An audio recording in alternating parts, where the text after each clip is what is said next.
Great, so thank you all very much, and you're very welcome here to UCD today for what is the third in our seminar series on engaged research. Engaged research is the term that we use here in UCD to describe the research approaches that involve collaboration with public members and other non-traditional research stakeholders who have knowledge of the research or who are affected by the research. The aim is to improve, understand, or investigate issues of public concern, and to do that in a way that is as relevant as possible and most likely to actually produce outcomes and outputs that are as transferable as possible into benefit for the society. It is with great pleasure that I welcome our panel today. One of the benefits of being in the position I'm in as the officer with the remit for engaged research in UCD is I get to make my wish list of who I want to speak at these seminars, and in many ways a lot of my wish lists are here today, so thank you all very much. As somebody who has a particular interest in policy related to research and innovation, I'm really interested in what you all have to say. So I'm going to say thank you very much on behalf of UCD Research for attending today, and I'm going to pass you over to Professor Thilo Kroll. For those of you who don't know, Professor Thilo Kroll, who's our moderator for today, is a professor in health systems management at the School of Nursing, Midwifery and Health Systems. He is also the academic lead for the PPI Ignite network at UCD and has a varied background in aspects of engaged research in health and social care and beyond. So Thilo, I'm going to pass it over to you. Thanks. Okay, thank you very much, Emma, for the nice introduction, and welcome everyone this afternoon. So I just moved my chair from the middle to the side because it's easier to see the entire panel that way, and I don't have to twist my neck, but I just realized I might have to twist my neck anyway a little bit. So we'll keep this hour that we have very conversational, and and if there are any questions arising, that you have for our panelists, please note them down or just let me know. We'll pause, while we're having this discussion. We have a few questions prepared for the panel. Yeah, we'll without further delay, it's a delight to introduce this panel that we have this morning. I'll let them introduce themselves to a greater extent, but just so that you know who's sitting here in front with us, we have Ciara Bates, who's the Principal Officer for the Community and Voluntary Supports and Programs at the Department of Rural and Community Development. So welcome, Ciara, and let you introduce yourself to a slightly greater extent in a moment. And then we have Trudy Duffy, who is the Principal Officer for the Evidence for Policy Unit, the Department of Further and Higher Education, Research, Innovation and Science. Welcome, Trudy, to this discussion. And then we have David Chapman, who is the Public Engagement Lead of UK Research Innovation, UCRI, a non-departmental public body sponsored by the UK Department for Science, Innovation and Technology. And what that is, David will tell us in a moment as well. And we're awaiting Ivan Cooper, who is literally, I think, in transit and will probably arrive any second, who is the CEO of The Wheel, Ireland's National Association of Charities, Community Groups and Social Enterprises. So without further delay, I'm just going to ask each panel member just to say a few words of their role in the organization that they're representing, and particular in relation to engaged research and for impact. So maybe we start with Ciara, if that's okay. Right, thanks a million. Really delighted to be here today. We don't get invited out very often, so thanks for the invitation. My name's Ciara Bates. I head up the Community and Voluntary Supports Unit in the Department of Rural and Community Development. Just a little bit about myself. I'm a career civil servant. I joined the civil service more or less straight out of school, and I suppose I've served my apprenticeship in various different departments and units over the years.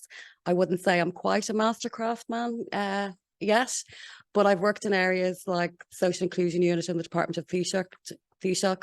One of my very first jobs actually in the civil service was in the CSO, working on the 1996 census, showing my age now as well. And I think I learned, one of the key lessons that I learned from that job was the value of data. And I try to bring that into all the other roles that I've done in the civil service. So I have worked in social inclusion. I have worked on e-commerce legislation, the very first e-commerce act back in 2000. I was very lucky to have the opportunity to work on the UN ICT Development Task Force as well. And again, with a very community focused around engagement and community engagements and buy-in into technology as well. And, you know, making sure that nobody's left behind in the digital revolution as well. So that was a really good opportunity for myself. Then I worked on National Broadband Plan as well, and looking at the impact of market failure in rural Ireland, particularly as well, and what that was doing to the economy and the communities there as well. Then for my sins, I worked in HR for 9 years. I got a real lesson and insight into human behaviour, feelings, etc. And now finally, I'm actually heading up this community and voluntary supports unit. And I have to say, I love it. It's a brilliant job to have. I work with policies that have developed policies for volunteering. We now have our first national volunteering policy. I think volunteering is one of the most underrated commodities that we have in this country. And it was great to bring that policy and strategy forward and have a real commitment from government on it. I deal with philanthropy as well. We're hoping to launch a philanthropy policy by the end of the year. I have the charity sector and charities legislation. I have the Senior Alert Scheme, the scheme support national organisations, Water Safety Ireland, regulation of the charity sector, and a huge remit. But all of it is about ensuring that we have a really strong infrastructure for our community and voluntary sector. And I also engage with the community and voluntary pillar as well, as part of my role. So I'll stop there. Thank you very much. I've notes to myself here to stop talking. So these notes are to keep me on track. Yeah, I will get back to you in a moment. So to you, Trudy. Hi, how are things? I'm starting to feel like my job isn't that busy at all. Now listen, Ciara. And this is also going to sound like a recruitment kind of scheme for the civil service as well. So my apologies. Look, I suppose we were asked to say a bit about ourselves, and I'm really happy to be here because I started off as a biochemist in UCD. After I did my biochemistry, so while you were doing the census, I was paying subs to build a student centre, and it's my first time in it. So I just like to point that out, you know, some piece of that floor belongs to me. So I went from biochem in UCD to, at the time, the Vet College, did a postgrad in equine studies, which seemed like a really good option for me at the time. So I did that. Then I went into clinical trials for 5 or 6 years. I moved into, and while you were doing your e-commerce act, I did a postgrad in e-business. So I'm seeing how our lives have mirrored each other as, you know, as the dawn in history kind of moves on, as e-commerce came in, we were all going after our qualifications there as well. Then I moved into hospital management. So I was doing clinical audit in Tala Hospital. And then I moved into management in James's, and then eventually found my way into the department of what was at the time Education and Science, because I thought, this is great, I have a science degree, this is why they put me in here. So straight away, I remember my first day on the job, my manager came to me and she said, we're transposing a European directive. And I was very glad that Google had come into being at the time, because I had to Google what transpose meant, and I had to Google what a directive was. So that's how you start in the civil service. You know, you go in and you learn on the job, and you learn very quickly because you have to. So over the 15 odd years, I think, that I've been in the civil service, I've worked in European qualifications, I've worked in further education policy, higher education policy, teachers' terms and conditions, which usually I run for the door when I say that, but I'm in a higher education institution, so I think I'm okay at the moment. I worked in the IT unit. Where else was I? I've moved pretty much every 2 years. So I've covered most of the policy areas. Kind of, I suppose, over the last 5 or 6 years, I delivered what was the old Technology Skills 2022 plan. So it was skills delivery, or making sure that we have enough high-level ICT graduates coming along over the next couple of years. My last job before the one that I had now at the moment is we delivered the apprenticeship action plan. So that was kind of growing apprenticeship numbers, making sure that we have that range of apprenticeships into the future. So, you know, when I go out and I get to see people, and as Ciara said, we don't get to see people that often. You know, I keep reminding people that there is, you know, a professional doctorate in engineering, so a level 10 apprenticeship down in UL at the moment, because I think people still think it's when I was growing up, it was like the butcher and the farrier and you know, the carpenter were the only apprenticeship options out there for you. And it took me 20 odd years to figure out that a butcher was never a formal apprenticeship, but there you go. So the job that I'm in at the moment is the evidence for policy unit in the Department of Further Higher Education, Research, Innovation and Science. And what that means is there's two big parts to that job. And the first bit is making sure that the department itself, when we're developing policy for all that big, long kind of stream that is included in the name, that we use evidence to inform that policy development, and that we provide the best possible information to our minister to allow him to make really good decisions about the policy that impacts on everybody here in this room and obviously everybody across the state. So on that side of the job, we've been there a year and a half. We were really, really, really delighted with ourselves to actually publish our first, gosh, and now I can't remember the name of it, but effectively it's our research priorities for the next 2 years as a department. So that's there, it's up on our website and it's public. So as I was saying, I'm touting here for business. If anyone is interested in any of those areas or has work ongoing in any of those areas, please do contact me at evidenceforpolicy@ferris.gov.ie and let us know about it, because it's important that we create engagement with yourselves and with researchers out into the system. And again, we're informing research policy, we're informing policy for higher ed. So it directly impacts on everybody in this room. So if you have stuff that you think we need to know, do let us know about it. The other part of my job is taking that information and taking that methodology and making sure that it's available across the civil service. So it's about creating engagement between policy practitioners. So at the civil service level, between policy practitioners and the higher ed research system, because as far as I'm concerned, as far as the department is concerned, we can do a lot better about making sure that the information that you have and the research and the knowledge can have greater impact on the work that the state is doing. So it's about creating that. We have some really, really, really good departments out there that are really well set up to do this. We have 18 government departments. Some of them aren't set up. So everybody in this room probably has connection to one or two departments or one or two you know, specific people kind of across the sector, but I want to make sure that everybody can tap in, and it's not person dependent and it's not institution or department dependent. So I think that's my bit. Thank you very much. And Ivan, who had an early start today, David. So Yes, yeah, came over from London this morning. So yeah, really happy to be here in Ireland to discuss this really interesting topic. I think this is one of the most exciting kind of topics in research at the moment. And so I'm here representing UK Research and Innovation. We are an arm's length body sponsored by the Department for Science, Innovation and Technology.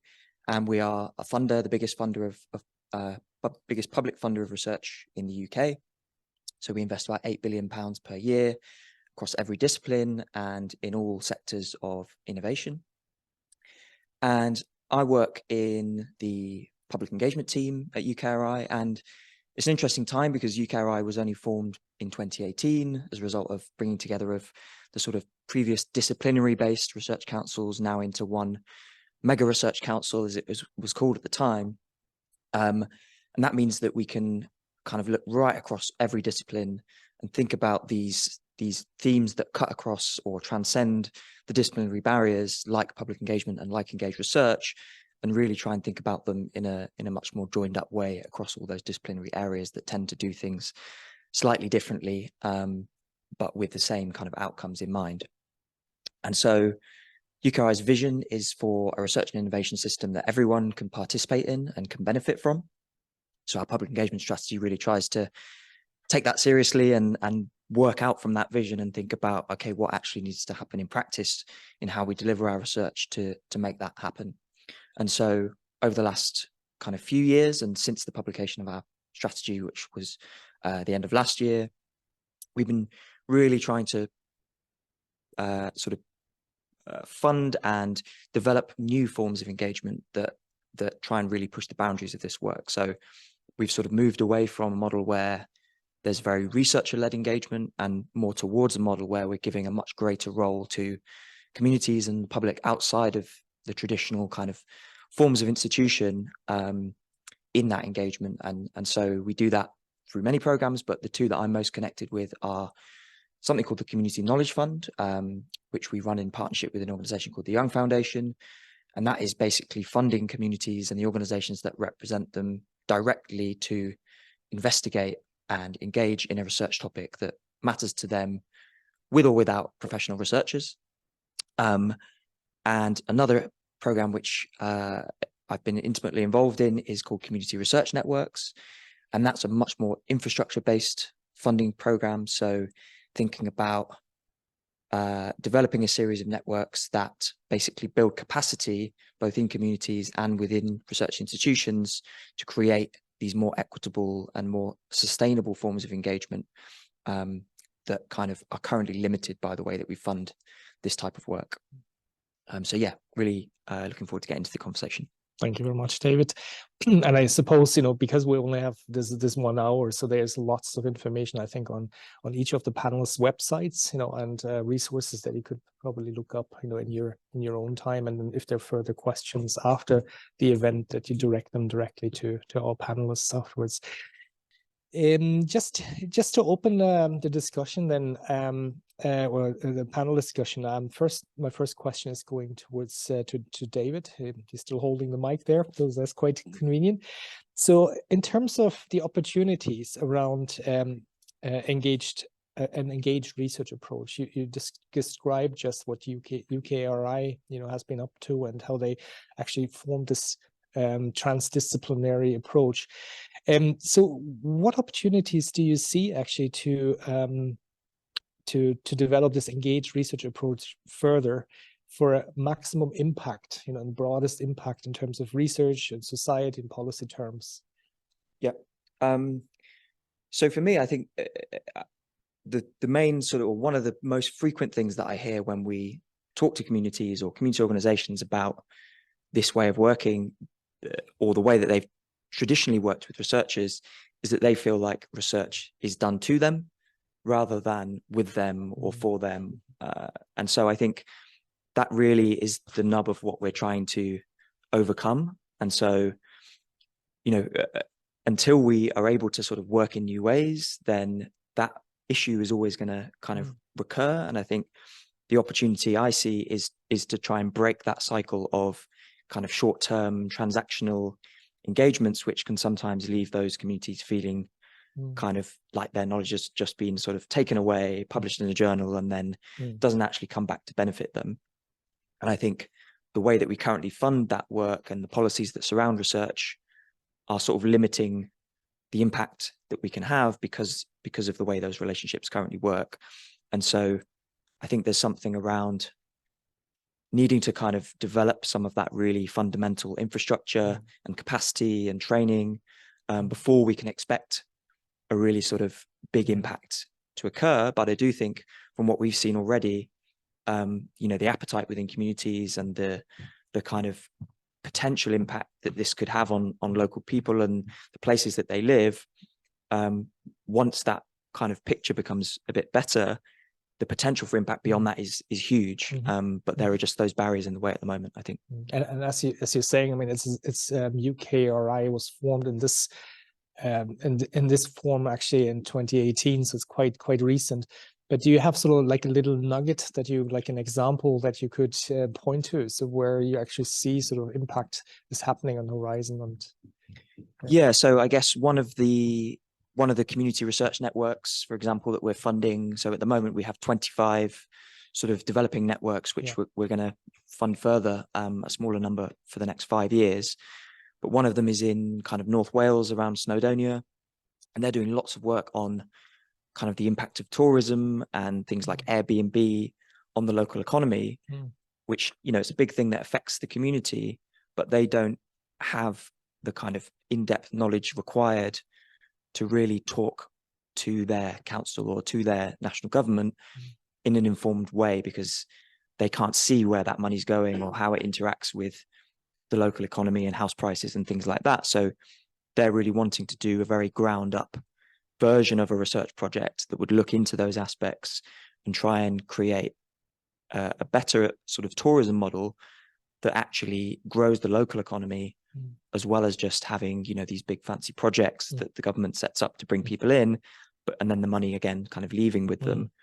So I think it's about those sorts of examples where you have the opportunity for much more inclusive growth that can be driven actually from and with the community, based on the knowledge of the research. Very much bottom up and collaborative. So thank you, David. So I'll come back to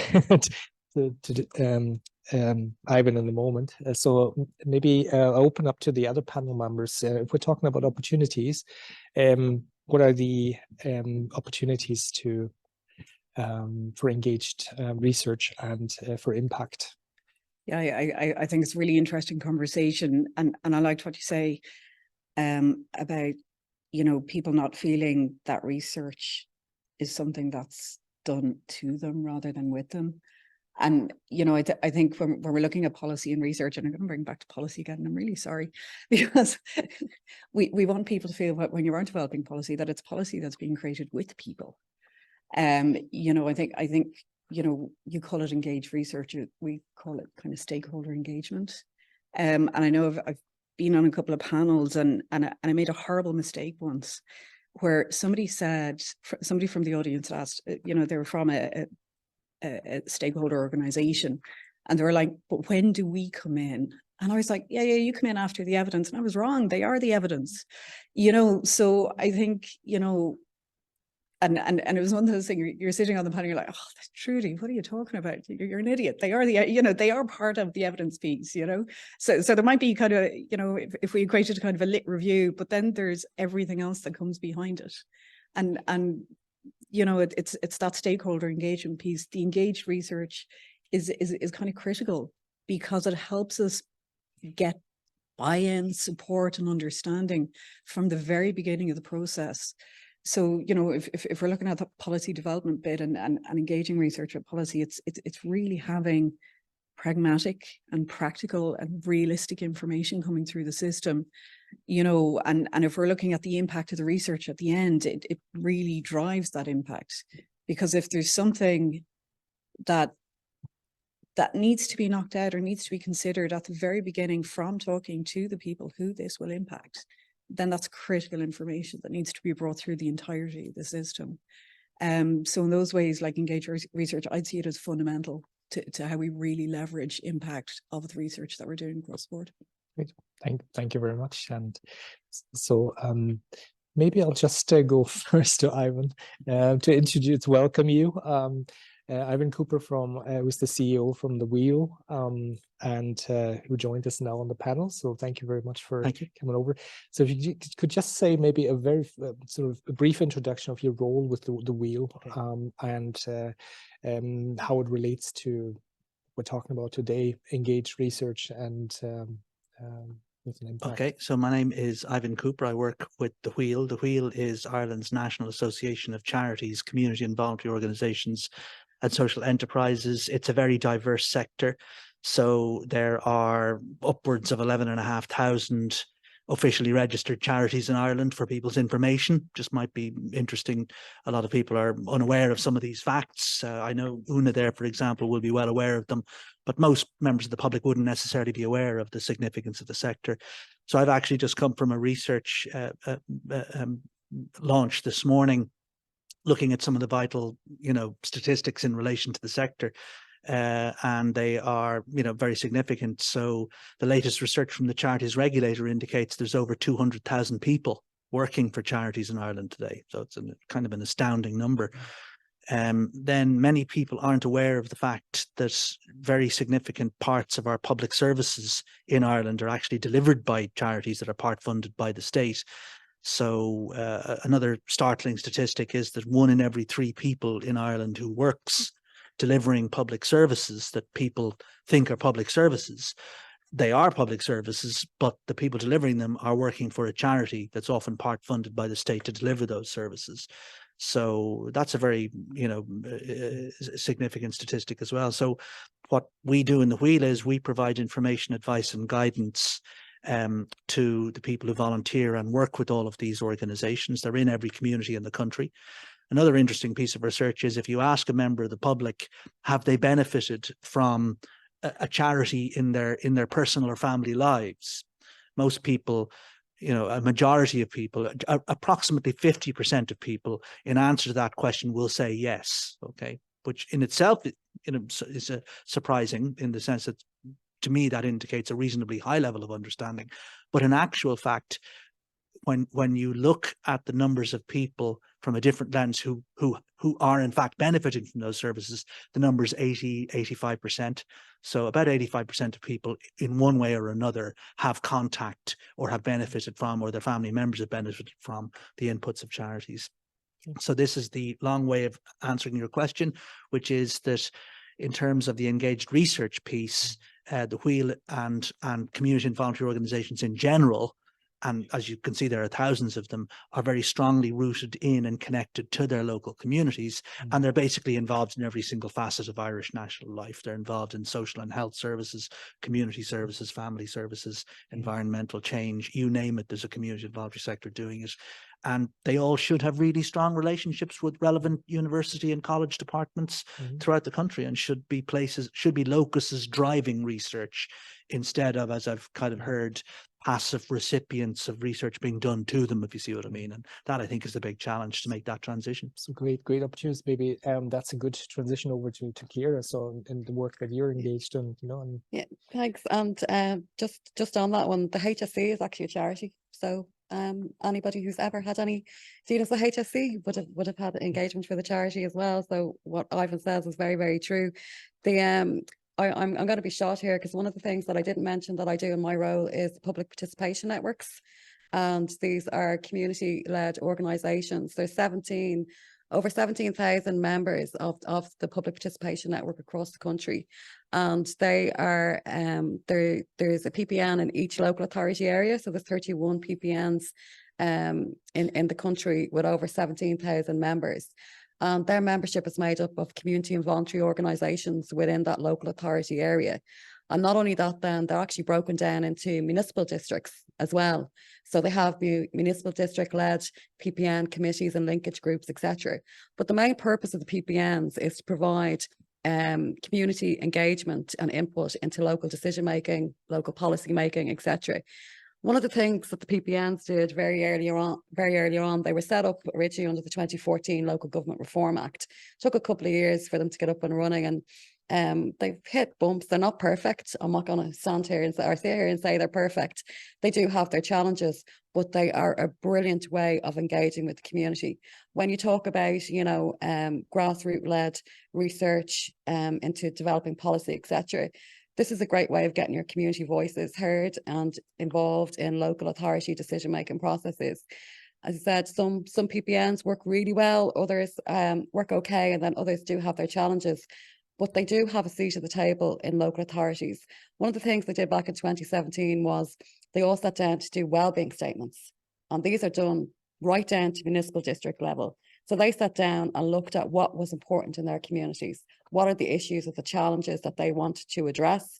How do they want to influence policy coming out of the local authority and nationally, right, to influence the changes, etc., that was going to be made in their communities? Very powerful tool. And they pulled them all together across the municipal districts area. So they have one for each local authority area. We're now in the process nearly of completing our local economic and community plans, right? Those wellbeing statements are a huge input. This is your community voice into those plans. They're going to be in place for the next 5 years within local authority areas. And this is the first time that the PPNs have been able to input into them because they came in mid-cycle last time round. But that is real kind of community input into decision-making. And it was done, the research was done by the people, by these community and volunteer groups, by the PPNs. We did provide support for facilitators, etc. But that is the community voices right down to municipal district area that are feeding into those LECPs now. So it's, it's a really powerful tool to have. As I said, our department is responsible for growing, facilitating resilient communities, helping them to grow. So every policy that our department has developed since we were set up back in 2017 has had a very strong community engagement process built into it. I would actually say it wasn't just lip service, it was actual positive engagement. We sat down and we listened, and we took the time to explain to people why ideas weren't put in place, why we couldn't make necessary changes. And I think that's a really important tool in community engagement. If people take the time out to answer a survey, to put in a submission into our department, to take part in a focus group, we have to take the time to come back to them and say, look, we really appreciate what you put in. We have taken it on board. You'll see it reflected in the policy here, here, and here. But where we haven't had an opportunity, or there was some impediment to that being included in the policy, that you actually take the time to go back and tell people, look, we couldn't do it. This was the challenge that we had. Is there any workaround? And I think that's a really important part of community engagement, because people will only talk to you for so long. And if they don't feel you're listening, I mean, they will lose interest and walk away. Okay, thank you, Ciara. If you can hang on to the mic, just because we might take the next question and combine it maybe with the following one as well. So now we talked about sort of the potential opportunities, of engaged research and engaging with different publics and communities. But what are maybe if you just focus on maybe 2 or 3 challenges, the top challenges, the top 3 challenges of this engagement work. What might be difficult? We know the opportunities, but what might be very challenging? I think one of the first challenges is getting the right people in the room to make sure that you're talking to the right people, and that in itself takes time and planning. Making sure that you're engaging with the right people. So for example, one of the policies that we have done in the department was in relation to our rural future. So that's completely, and it covers the whole of rural Ireland, parts of rural Dublin, etc. It's a massive, massive policy. So you have to make sure that you're hitting every single type of community, whether it's geographical or a community of common purpose as well. So that planning process to deliver our rural future was really important, that we had the right people at the room in the room. We did town halls, we did specific community and voluntary group engagement where they represented various different target groups. We had youth rural assemblies. We had a massive, massive consultation process in respect of that. And that took a huge amount of time and planning. I think a lot of people, this lip service or ticking a box, people feel, oh, well, we sent people out a survey. If they didn't answer it, that's their tough luck. If they don't have an email address, if they can't read, if they have a disability, if, they're living in sheltered accommodation, etc., how are they supposed to participate? How are you supposed to hear their voice? So I think it's really important that you are engaging in the right way, meeting people where they're at, looking at the barriers that they have in terms of participation, and giving them their voice. And going that extra mile and not just sending out a survey. I think that's one of the big key lessons in respect to that. I think the second thing is making people feel that they've been listened to, that they've been heard as well, because they won't come back if they don't feel that they have been. And back to a very important, I suppose, initiative led by the Disability Council. Nothing for is without us. We can't have meaningful policy, meaningful legislation. We can't work together, which is really important to address societal issues, particularly in our communities, and help them all grow in a fair and equitable way. If we don't engage the people who we want to help us deliver on these policies, because we can't do them on our own as a government. You need, and as Ivan said, you need the communities, you need the voluntary sector, you need enterprise, you need everybody rowing in to help deliver and improve our societies. So again, that listening, that inclusiveness is really important, and feedback, and not being afraid to change direction, and building flexibility into your policy and your decision making as well. That when people are saying, no, you're going in the wrong direction, being brave enough to stop and listen to them and work together to change direction. Thank you. I might just go past, if you pass it that way, but going on all the way to David, because we'll come, there's a reason for that. Okay, maybe to Yeah, so you're- I think for me, the biggest challenge really, and I think what Ivan was saying about this kind of community and charity sector, you know, knowing their communities and knowing their places really well, they're really connected into that. And so I think if, as the research and innovation system or as individual researchers, we want to involve those people more and get those people more involved in what we're doing, then those organizations are crucial in that picture. But at the moment, the way that the sort of, let's say, a university works tends to be quite hierarchical, tends to be quite competitive, tends to work on a sort of quite fast timescale of, you know, churning out research and moving on to the next thing, whereas communities tend to work in a much kind of slower, more distributed, collaborative way. And there's just quite a big gulf in the cultures and the cultural histories of those organizations. And I think that's what causes sometimes this inability to work together in very sort of these more equitable and sustainable ways that we're looking for. And so I think we need more investment in the sorts of infrastructures that bridge that gap. So not just funding research that engages communities, but actually thinking about funding the relationships and the kind of places and spaces that those people can actually come together and work together and think collectively, rather than it always being either, you know, a community sort of knocking on the door of the university or vice versa. That we need more development of those sorts of truly collaborative enterprises to bridge that cultural gap that currently exists. Thank you, David. So we've heard sort of getting the right people in the room, finding the right mechanisms, you know, of engaging them, and building an infrastructure and the right culture. So maybe I'll let Ivan come in there first, and then I go to you, Trudy, because one thing we haven't covered, and we might touch on the next question at the same time. Okay, so this actually cuts to the meat, I think, of the value of the contribution I can make. So just building on those points. So there's kind of 5, I think, points I'd like to make speedily. There's an investment in the capacity in community and voluntary organizations to engage in and manage sustained research, that's needed. So my notes are high order skills are required to identify research questions. Planning approaches to research takes time and effort and energy and commitment and confidence. And there's knowledge and confidence required to interrogate research findings and translate what they mean into actionable propositions for new initiatives or for policy change. So it's very much research for a purpose. That's what the sector is about. The sector is trying to achieve change. So it's evidence-based policymaking is the famous kind of cliche that we all hear about. But you know, it's easy to say that. And then, so I'm here encouraging, this is all meant in the spirit of positivity.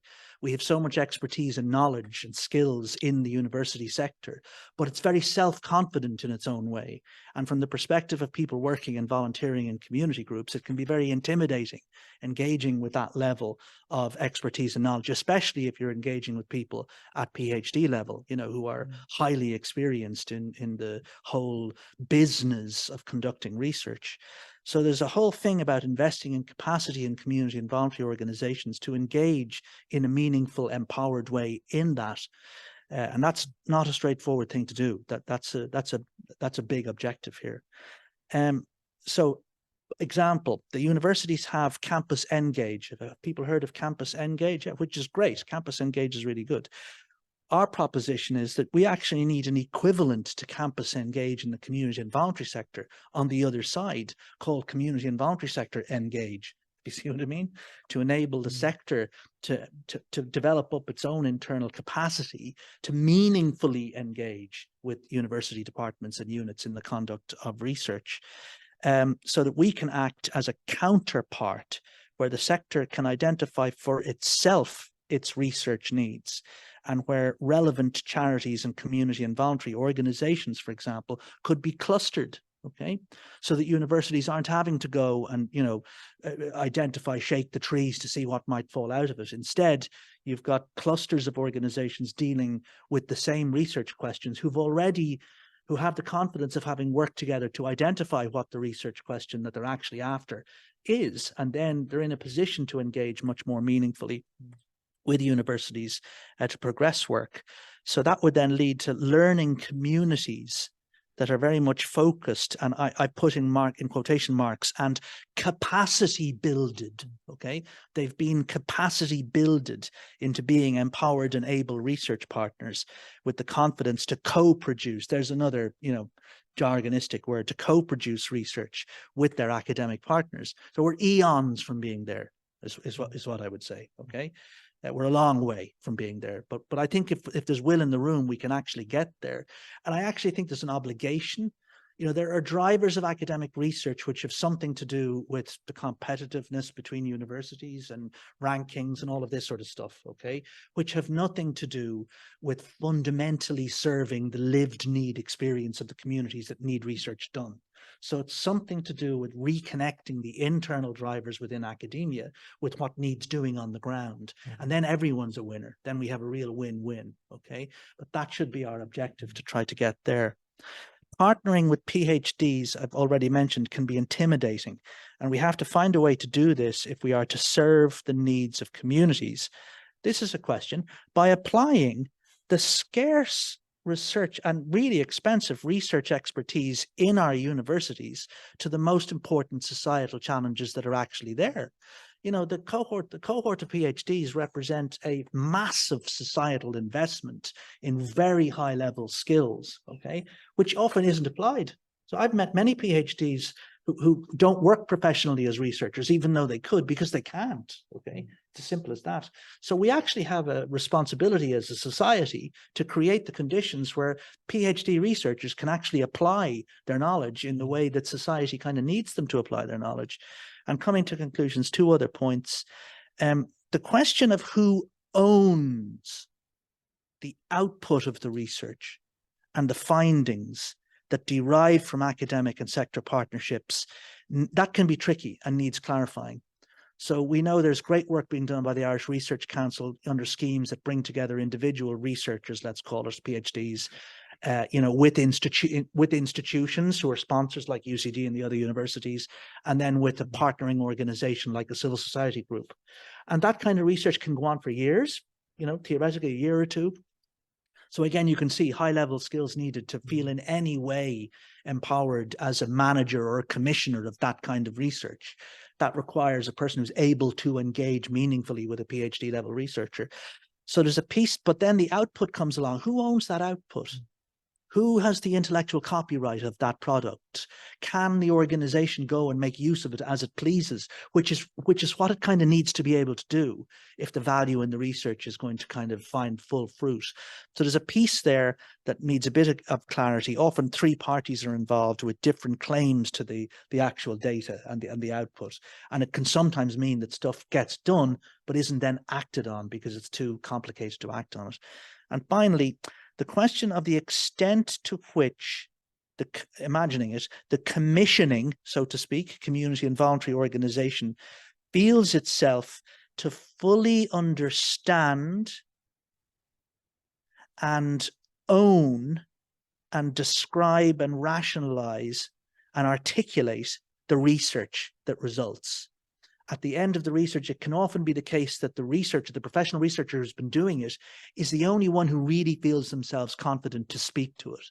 And that outside of a one-line conclusion at the end of it, the people who really need to be able to articulate it kind of can't, because they get lost in the weeds. It gets too complicated too quickly for them.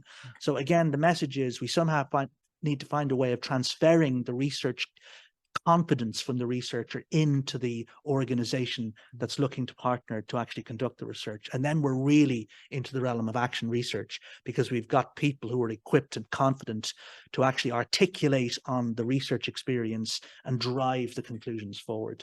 So thank you very much, Ivan. So I hear from you sort of its capacity, skills, ownership. So now going to Trudy, and I think maybe obviously, adding further points to that, but also then maybe with a view of how do you juggle sort of the evidence-based policy with that engagement side? How do you, that that's striking that right balance, you know, and so yeah, over to you. Sorry, I'm genuinely loving this conversation. So if I keep going on, somebody throws something at me, because I'm just going to bounce all over the place here. So hang on. You know, we were talking about a lot about community engagement and getting the community in and getting people in from the ground up. And I think sometimes we need to look to see, what do we mean by research? And does it have to be a longitudinal study? Does it need to be really, really detailed research? And I absolutely do not want to undersell the concept of research. So I'm going to change and talk about evidence and information building, rather than to insult anyone by underselling, you know, the actual value of really detailed research. But sometimes we can do quick and dirty pieces of information gathering that are evidence as well. And I know I mentioned the apprenticeship survey or the apprenticeship action plan earlier. We did a completely groundbreaking piece of work during the development of that strategy, and we actually went out and asked apprentices how they were getting on, and nobody had done that before. And it took about 2 weeks to do up a questionnaire. We emailed the link out, or Solus, who hold the apprenticeship register, emailed the link out to, or texted the link out to every single registered apprentice. We got 3,500 responses in the space of like about 3 weeks. So from beginning to end, 3,500 responses from people on the ground who are availing of the services that we were trying to offer, who were able to tell us what wasn't working for them. It's not academic research, but it's a really good piece of information gathering to inform policy developments. And the outcomes and the findings from that can then inform kind of the research and the longer term questions and the more detailed investigation into the future. So sometimes it's not going straight to the academic research. Sometimes it's a quick and dirty piece of work to see, what's our sense check here? You know, are there areas that we need to look at? And I think it's incredibly important, and that's pure engaged research. You know, it's going out, seeing what's there, seeing what people want us to address. And that genuinely took 3 weeks from beginning to end. And we kind of have taken it, and before I forget, I just want to mention something that I think is really important, that is probably slightly outside the scope of this discussion, but we can't forget the further education system. When we're talking about engaging, we're talking about communities, we can't forget further education, who have a really strong footprint in the community and across the sector. And in one of my many roles across education and then further and higher education, I was involved in community education at one point, and watching the links into the community is just astounding, and helping support that. So when we are talking about engagement, we're talking about engaged research, and in the context of my department coming along the lines with a unified tertiary model or unified tertiary education training system, that we want to see more movement for learners around the system. But maybe that's a good way of us, you know, as a higher education sector, tapping into the community as well, is like working with colleagues in further ed to really tap into that local area. And I'll never forget the story or the example that we were given at one stage of, you know, older farmers in the Midwest, you know, who wouldn't be linked into community supports and the health supports and everything else they need. And the community engagement, or sorry, the community education practitioner in the area got them into a basket weaving course. So you could get at people, you could get them into an area where there was social engagement, where there was opportunity for people to link back into the system, whatever the system is. And that particular group of individuals at the time ended up doing a local history project and publishing a book. So from people who would feel that they would never engage with the education and training system, that cohort of individuals ended up publishing a book, which is, you know, fantastic opportunity to actually engage with community and voluntary sector, you know, to engage with just people on the ground to see what they want. Sorry, that was my complete aside, but I think let's not forget that there's a big sector out there that if we can create the right linkages in, and we have an opportunity now with the unified tertiary system, like we can actually really start doing this and really start supporting it as a department. Just on the concept of asking people what they want, SFI went out, and I'm going to my years, maybe I think it was last year, but it could have been the year before, and asked people what they wanted. So they had this massive Creating Our Future campaign where there were SFI staff sitting in car parks of shopping centres and campuses around the country, asking people what they wanted to see and what research they wanted to see. And I mean, that is a fantastic resource for us as a department and as a series of government departments to see what people want addressed. And I think it was 80,000 responses. Sorry, it's off the top. It was some massive response. And I think it is 80,000. But we're using that as a department to see, okay, what actually do people want us to look at? And that informed, actually, I was saying earlier that we published our research priorities. Creating Our Future informed what our research priorities are. So, you know, we are looking at that level of engagement. We're looking to see what people do want to do. And it's important that we do listen to what people want.